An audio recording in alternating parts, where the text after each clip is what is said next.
मेरे प्यारे बच्चों, जैसा कि आप देख रहे हैं, ये 2020 का फिजिक्स जो अलग अलग शिफ्टों में अलग अलग पेपरों में आए हुए क्वेश्चन है, जिनको मैं सोच रहा हूँ कि आप लोग के सामने प्रत्यक्ष रोल कर दूँ, ताकि इसे आप सॉल्व करें और पढ़ें।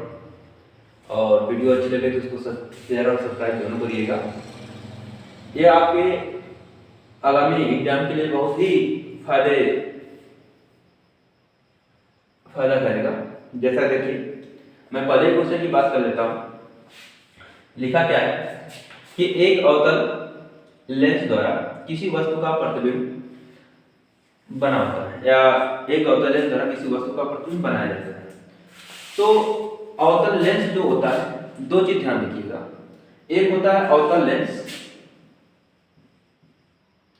अवतल लेंस होता है, और एक होता है अवतल दर्पण, अवतल दर्पण। तो अवतल लेंस जो होता है बच्चों, ये सदैव प्रतिबिंब जो होता है, सदैव प्रतिबिंब कैसा बनाता है? आभासी बनाता है, आभासी, सीधा और वस्तु के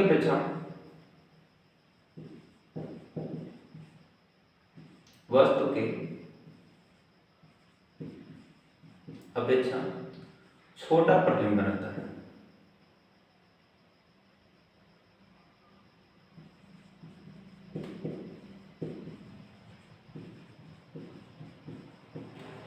लेकिन जहां तक हम अवतल दर्पण की बात करते हैं, तो अवतल दर्पण जो प्रतिबिंब बनाता है, ये सीधा भी बनाता है, सीधा, उल्टा, वस्तु से सीधा, उल्टा, वास्तविक, आभासी, वस्तु की अपेक्षा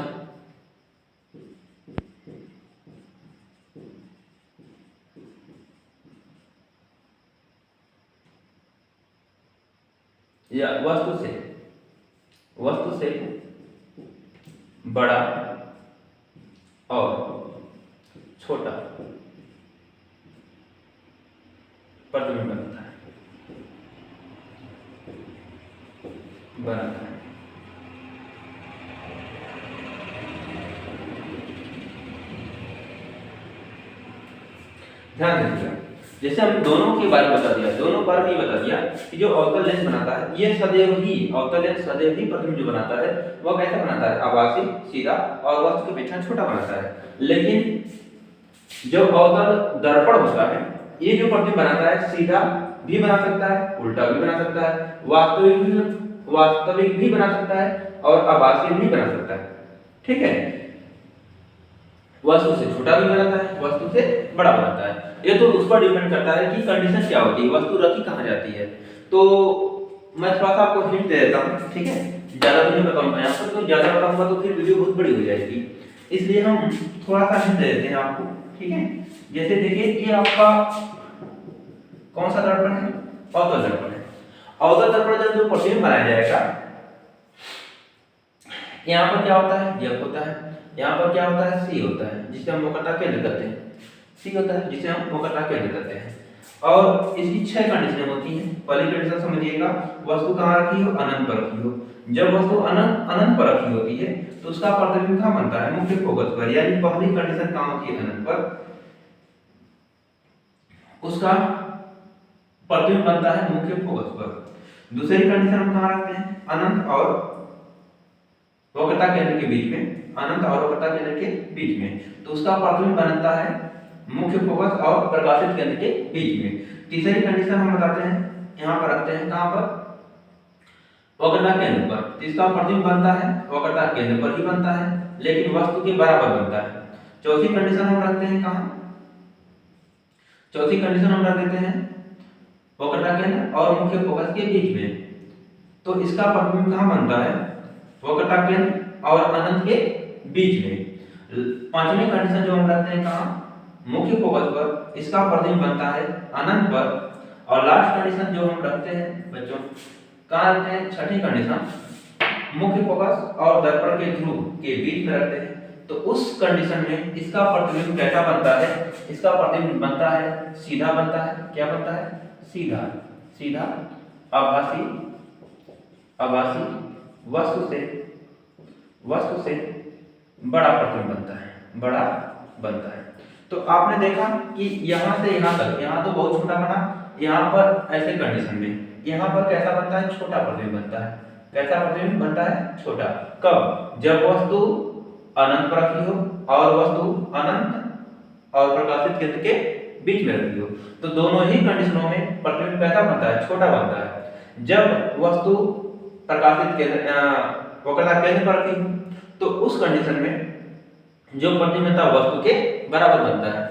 लेकिन जब वस्तु वक्रता केंद्र और मुख्य फोकस के बीच में रखी गई हो तो वैसे कंडीशन में प्रतिबिंब क्या होते हैं, बड़े बनते हैं। क्लियर हो गया बच्चों? तो ये चीजें होती हैं, आप इसको ध्यान से देखेंगे क्योंकि आपका एक प्रश्न था कि अवतल दर्पण द्वारा, अवतल लेंस द्वारा प्रतिबिंब कैसा बनता है। तो अवतल लेंस द्वारा प्रतिबिंब कैसा बनता है, सदैव सीधा, आभासी और वस्तु से छोटा बनता है। क्लियर है? ठीक है। दूसरा प्रश्न जैसा कि आप लिखे हैं कि दूर दृष्टि दोष के कारण वस्तु का प्रतिबिंब बनता है। तो दूर दृष्टि दोष के कारण, जैसा कि इसमें दिया है, ऑप्शन भी दिया है कि दूर दृष्टि दोष के कारण वस्तु का प्रतिबिंब बनता है। तो यहाँ पर ऑप्शन दिया है रेटिना पर बनता है, रेटिना से दूर बनता है, रेटिना के आगे बनता है, रेटिना से पीछे बनता है। तो इसका प्रतिबिंब वस्तु आप आसानी से देख सकते हैं बच्चों। ठीक है,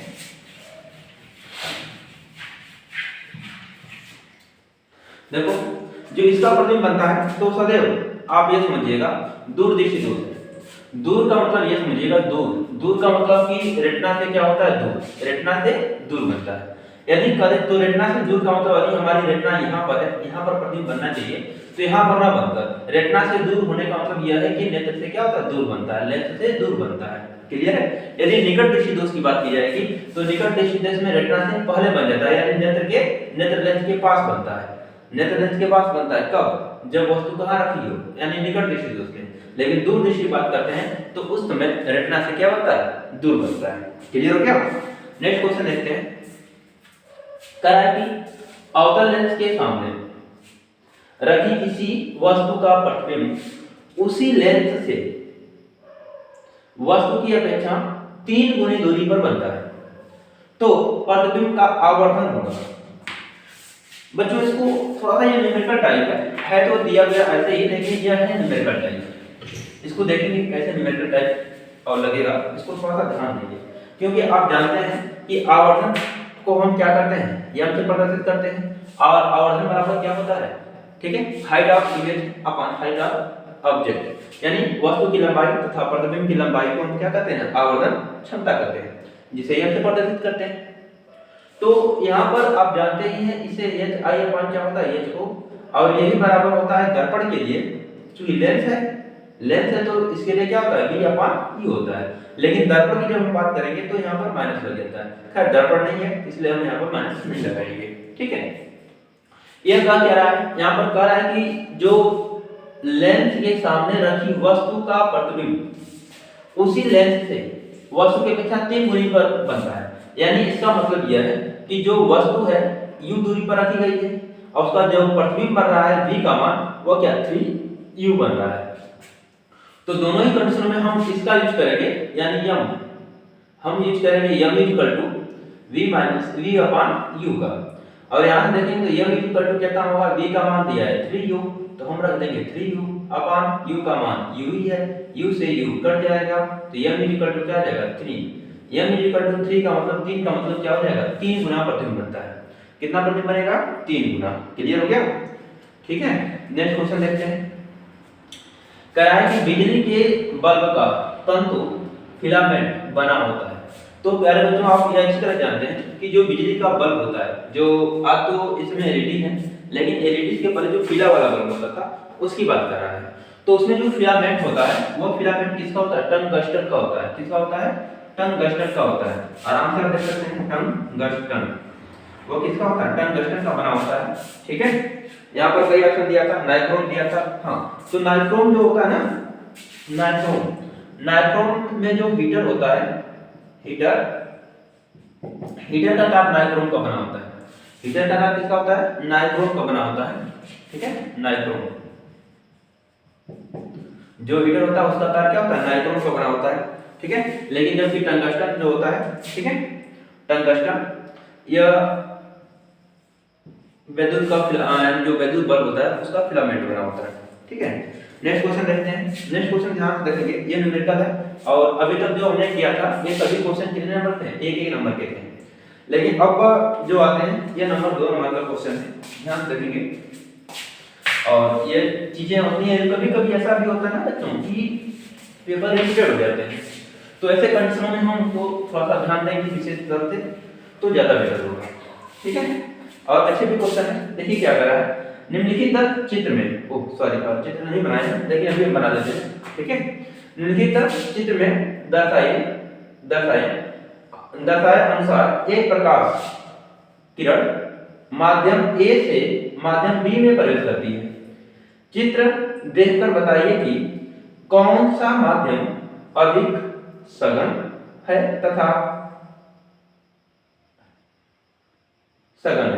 तथा माध्यम ए के सापेक्ष माध्यम बी का अपवर्तनांक भी ज्ञात कीजिए। तो इसका फिगर देख लीजिए, फिगर ये है, यहां पर जैसा कि दिया है, ये दिया है माध्यम ए है और यह है माध्यम बी। ठीक है, यहां पर प्रकाश किरण ऐसे आई हुई है, यहां पर पड़ी है, ये हो गया है, दिया है 60 एंगल दिया है, और यहां से प्रकाश कुछ ऐसे चली गई है, ऐसे नहीं है, इसको ऐसे जाना चाहिए, लेकिन ऐसे ना जाकर कुछ ऐसे गई है, और ये दिया है 45, कितना दिया है 45। तो थोड़ा सा देखिए, इसमें थोड़ा सा चेंज किया है, आप लोग ध्यान नहीं देंगे, और जबकि ध्यान देना चाहिए। पेपर लगाते समय, क्वेश्चन लगाते समय हम क्वेश्चन को कई बार ध्यान देंगे, ध्यान से देखेंगे और ध्यान से पढ़ेंगे।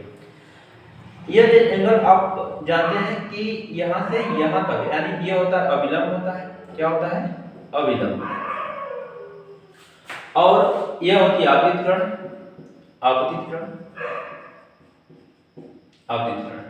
तो अभिलंब और ये इसको बोलते हैं अपवर्तक तल बोलते हैं, अपवर्तक तल। ठीक है, अपवर्तक तल की परिभाषा हो जाती है वह तल जो दो माध्यमों को अलग करता है, अर्थात दो माध्यमों को अलग करने वाले तल को हम अपवर्तक तल कहते हैं। ठीक है, अब देखिए, जब ये कोण दिया है 60 और यहां से यहां तक पूरा होता है 90, ये कोण दिया है 60, तो ये कोण हो जाएगा 30, आराम से निकाल लेंगे, 90 - 60 तो 30 आ जाएगा। तो ये कोण है ये आपका आई कोण हो जाएगा, कौन सा कोण, आई मतलब आपतन कोण, और ये कोण 45 दिया है, तो यहां से यहां तक 90 होता है, ये 45, तो ये भी कितना हो जाएगा 45, और ये कौन सा कोण हो जाएगा, आर हो जाएगा। अब हम क्या करते हैं, यहां से हमें निकालना है कि कौन सा माध्यम कौन सा है पहले। तो आप ये समझ जाइए कि जब प्रकाश किरण सघन माध्यम से विरल माध्यम में प्रवेश करती है तो वह अभिलंब से दूर रहती है, सघन माध्यम से विरल माध्यम में प्रवेश करती है तो वह अभिलंब से दूर रहती है। जैसा कि आपने देखा कि प्रकाश किरण यहाँ पर दूर हट रही है क्योंकि यहाँ पर एंगल छोटा है, यहाँ पर एंगल क्या है, बड़ा है, यानी अपवर्तन कोण का मान बड़ा तब होता है जब प्रकाश किरण अभिलंब से दूर रहती है, और अभिलंब से दूर तब बढ़ती है जब प्रकाश किरण सघन माध्यम से विरल माध्यम में जाती है। क्लियर हो गया? तो इसका मतलब यह है कि माध्यम जो कैसा है, विरल माध्यम है, माध्यम तो कैसा है, विरल माध्यम है, विरल माध्यम। क्लियर है बच्चों, विरल माध्यम। ठीक है, अब हमें इसका अपवर्तनांक ज्ञात करना है। क्या ज्ञात करना है, अपवर्तनांक। तो अपवर्तनांक के लिए आपको पता है कि आपतन कोण कितना दिया है, आपतन कोण बराबर दिया है आई। ठीक है, आई आपतन कोण आई होता है और आई बराबर दिया है 30 अंश। अपवर्तन कोण होता है आर, और आर बराबर दिया है 45 अंश। क्योंकि हम जानते हैं अपवर्तनांक इक्वल टू स्नेल का नियम क्या होता है, स्नेल का नियम ये होता है कि n इक्वल टू स्नेल के नियम से क्या हो जाएगा, देखिए ये हो जाएगा n equal to sine i upon क्या हो जाएगा sine r, n equal to sine i upon sine r।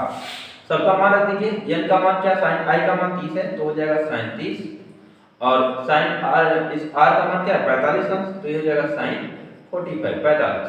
तो n इक्वल टू साइन 30 का मान होता है 1/2 और साइन 45 का मान होता है 1/√2 होता है।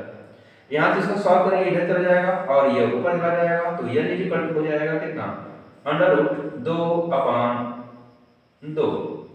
ठीक है, अब हम क्या करते हैं इसमें इसका परमेयीकरण कर देते हैं, यानी √2 से क्या कर देते हैं गुणा। जैसे √2 से गुणा करेंगे तो n इक्वल टू क्या हो जाएगा, ऊपर हो जाएगा 2, नीचे हो जाएगा 2 2 से 2 कट जाएगा तो n इक्वल टू कितना आ जाएगा, अभी दिखाई नहीं दे रहा होगा तो यहाँ से देख लीजिएगा, n इक्वल टू हो जाएगा, ठीक है, n इक्वल टू कितना हो जाएगा 2 से 2 कट गया 1/√2 और यही क्या हो जाएगा अपवर्तनांक हो जाएगा, यही क्या हो जाएगा अपवर्तनांक, यही हमारा फाइनल आंसर हो जाएगा। यानी हमें फाइंड करना था, ये भी फाइंड करना था और ये भी बताना था कौन सा माध्यम है, तो माध्यम कौन सा होगा बी, विरल माध्यम होगा और अपवर्तनांक आ जाएगा 1/√2। क्लियर है बच्चों, नेक्स्ट देखते हैं करा कि ध्यान देखेंगे अगला क्वेश्चन, इसको हम उठा देते हैं। आप लोगों को लिखना होगा तो वीडियो को रोककर आराम से लिख लेंगे, ठीक है।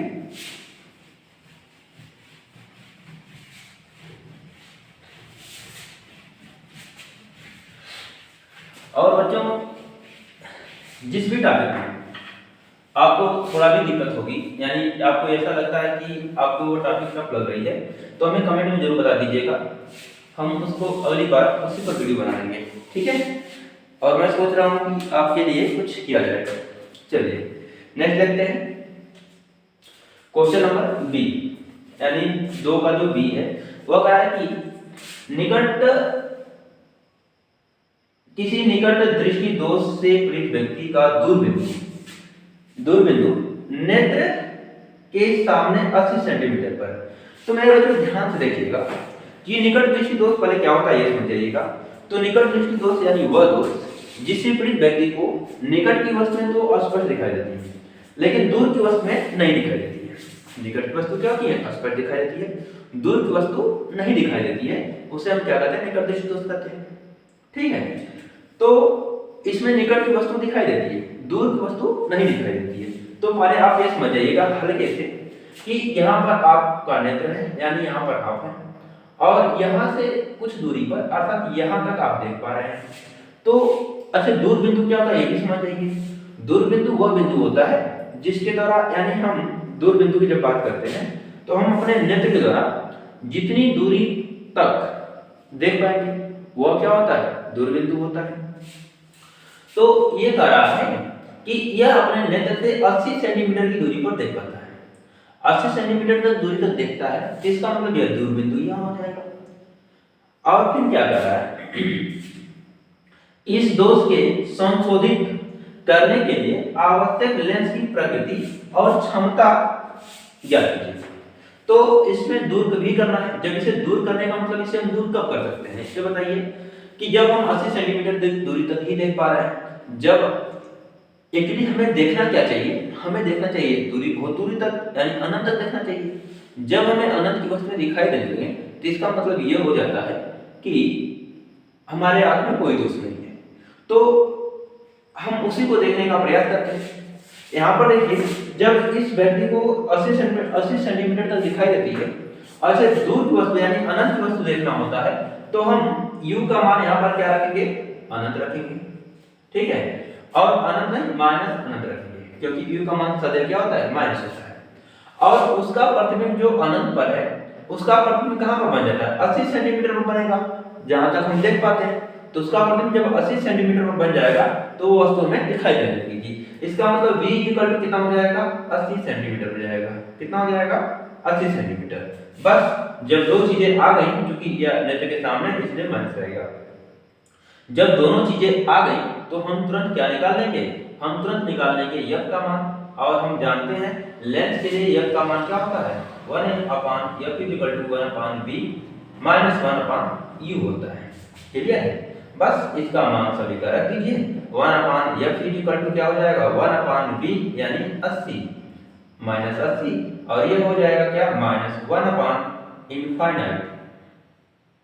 तो 1/80 हो जाएगा इक्वल टू 1/∞। तो ये हो जाएगा 80 और ये हो जाएगा प्लस 1/∞। अब मेरे प्यारे बच्चों, इनफाइनाइट को हम लिख सकते हैं 1/0 लिख सकते हैं। क्या लिख सकते हैं, 1/0। और जब यह हो जाएगा 1, ये नीचे चला जाएगा और ये कहां चला जाएगा, ऊपर। तो यह भी इक्वल टू हो जाएगा माइनस 1/80 प्लस ये हो जाएगा 1/0 क्या हो जाएगा, 1। और 0/1 का मान क्या हो जाता है, 0 हो जाता है। तो जैसे ही हम यहाँ फाइंड करेंगे तो 1/f क्या आ जाएगा, माइनस 1/80 आ जाएगा। तो f क्या आ जाएगा, दोनों को उल्टा कर देंगे तो f आ जाएगा 80, वो भी माइनस 80 सेंटीमीटर। तो इसकी फोकस दूरी कितनी हो जाएगी, 80 सेंटीमीटर हो जाएगी। लेकिन हमें फोकस दूरी नहीं निकालना है, हमें क्या निकालना है, हमें निकालना है इसकी क्षमता निकालनी है, क्षमता पूछा है। ठीक है, तो क्षमता के लिए हम क्या करेंगे, आप जानते ही हैं P क्या होता है, P 1/f, लेकिन यह किस में होना चाहिए, मीटर में। बस कुछ नहीं करना होता है, हम P 1/f रखेंगे। ठीक है, तो P क्या हो जाएगा, 1/f यानी 80 हो जाएगा। क्या हो जाएगा, 80। क्लियर है? और जैसे ही 80 हो जाएगा तो हम निकाल देंगे P कितना हो जाएगा, 80। तो इसका मतलब यह हो जाएगा 100 सेंटीमीटर में ना, सेंटीमीटर में, जब सेंटीमीटर में होता है तो 100/80 होता है। ठीक है, मीटर में होता है तो डायरेक्ट लिख देते हैं। तो यहाँ से 1 से 0 कट जाएगा और ये हो जाएगा 10/8, कट कर दो, कितना हो जाएगा, P हो जाएगा 1.25 डायमीटर। क्लियर है, 1.25 डायमीटर।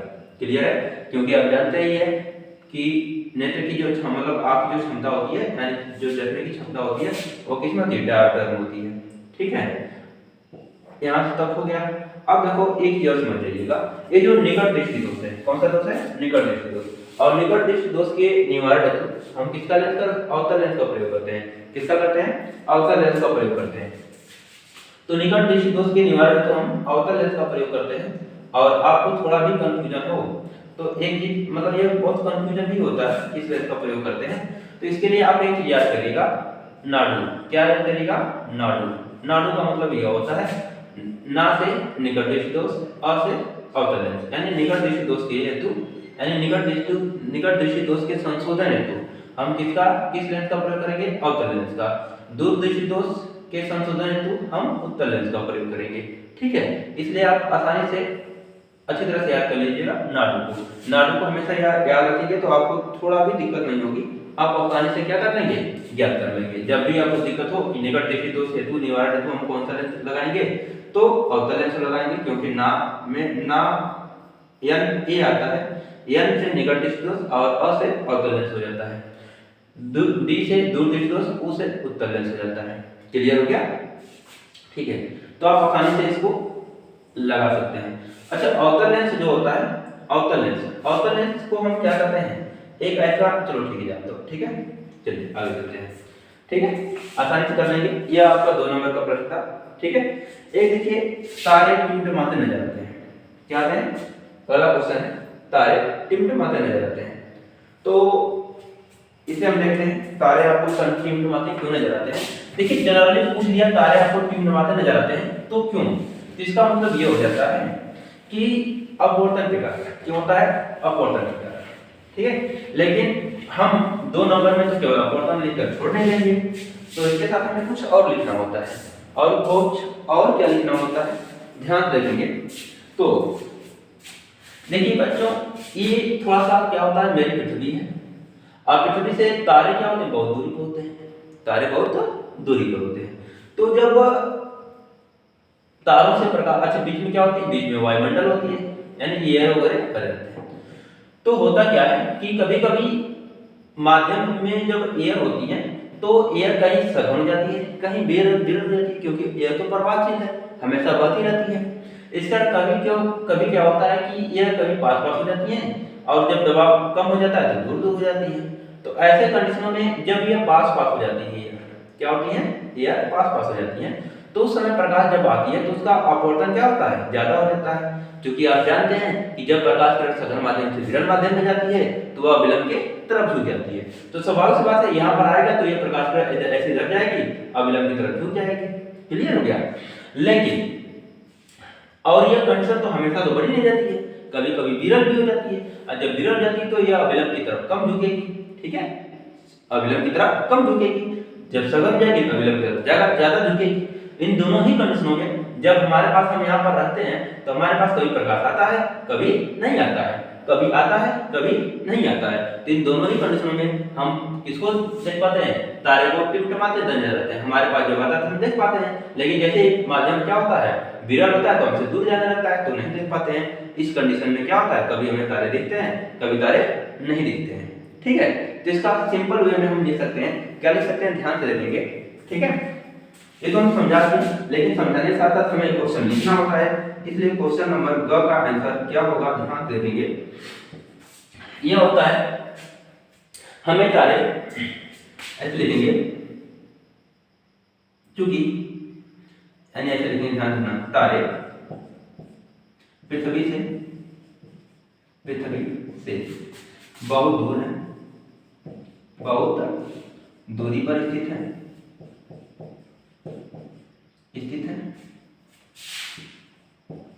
अतः तथा पृथ्वी और तारे के बीच में क्या है, वायुमंडल है, वायुमंडल में वायु कभी सघन माध्यम तथा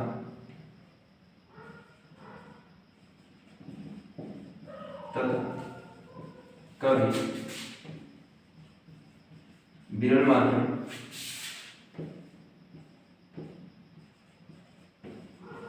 बना देते हैं,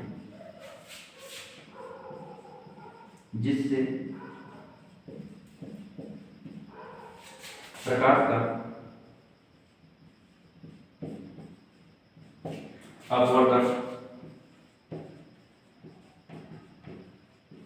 कभी ज्यादा तथा कभी कम होता है। अतः प्रकाश हमारे पास कभी आता है,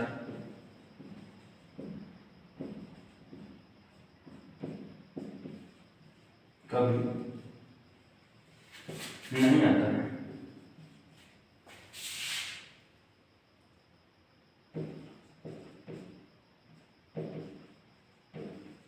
अतः तारे हमें क्या आते हैं, टिमटिमाते नजर आते हैं, टिमटिमाते नजर आते हैं। ठीक है, तो इतना 2 नंबर बहुत है, ठीक है, आराम से लिख देंगे। इतना भी नहीं लिखेंगे तो क्या लिखेंगे, कुछ नहीं लिख पाएंगे। ठीक है, तो आराम से आप देख कर से आसानी से कंप्लीट कर सकते हैं, और जैसा भी होगा, ठीक है, आप लोग का ये मेरा पहला वीडियो है और अपेक्षा करेंगे, ठीक है, यदि वीडियो अच्छा लगा तो इसे लाइक भी कर देंगे और शेयर भी कर देंगे, ताकि हम, ठीक है, आप लोग के साथ, और अपनी समस्या भी आप कमेंट बॉक्स में दे देंगे। जो भी आपको टॉपिक पढ़ना हो वो तुरंत आप कमेंट बॉक्स में देंगे, अगले दिन हम उसे क्या करेंगे, वीडियो बनाकर आपको सेंड कर देंगे। ठीक है, अपलोड कर देंगे ताकि आप उसे आसानी से देख लेंगे, इससे फायदा आपको भी होगा। ठीक है, ओके, बाय।